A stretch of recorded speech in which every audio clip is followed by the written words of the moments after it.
अस्सलामु अलैकुम वरहमतुल्लाहि वबरकातुहू। दोस्तों, मैं नफीस अकबर कासमी। हलाल जानवर का गोश्त खाना जायज़ है, लेकिन कुछ चीज़ें ऐसी होती हैं जिनका खाना हराम है। हलाल जानवर में वो कौन से अज़ा हैं जिनका खाना हराम है, आइए हम जानते हैं इस फतवे के ज़रिए। आप भी स्क्रीन पर देख सकते हैं।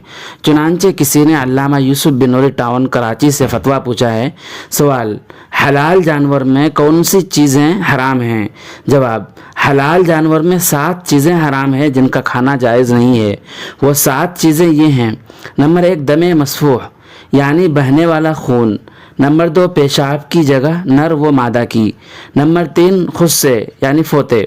नंबर 4, पाखाना की जगह। नंबर 5, गुदूद यानी सख्त गोश्त। बसा अवकात जानवर के किसी हिस्से में गोश्त जम कर खून काला हो जाता है, लिहाजा ऐसे हिस्से को गोश्त से अलग कर दिया जाए क्योंकि उस हिस्से का खाना हराम है। नंबर 6, मसाना यानी पेशाब की थैली। साहिब कंज और अल्लामा तहावी रहिमहुमुल्लाह ने हराम मग़ज़ को भी हराम अज्जा में शुमार किया है। हराम मग़ज़ से मुराद दूध की तरह एक सफ़ेद डोरी है जो जानवर की पीठ की हड्डी के अंदर कमर से लेकर गर्दन तक होती है। फ़क़त वल्लाहु ताला आलम।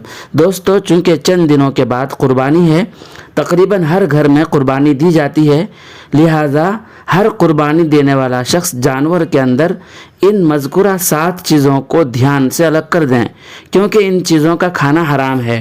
ये भी याद रहे कि अगर कुर्बानी के बड़े जानवर में शरीक होने वाले 7 अफराद में से कोई भी फ़र्द हराम कमाई के पैसे के ज़रिए शिरकत कर रहा हो तो उन 7 आदमियों में से किसी की भी कुर्बानी अदा नहीं होगी। और ये बात भी वाज़ेह रहे कि उन 7 अफराद में से किसी एक की भी गोश्त खाने की नीयत हो तो किसी की भी कुर्बानी अदा नहीं होगी, बल्कि हर एक की नीयत रज़ाए इलाही होनी चाहिए। इन मसाइल के बारे में आपकी क्या राय है, हमें कमेंट करके ज़रूर बतलाएं। फिर मिलते हैं किसी नई वीडियो के साथ। अस्सलामु अलैकुम वरहमतुल्लाहि वबरकातुहू।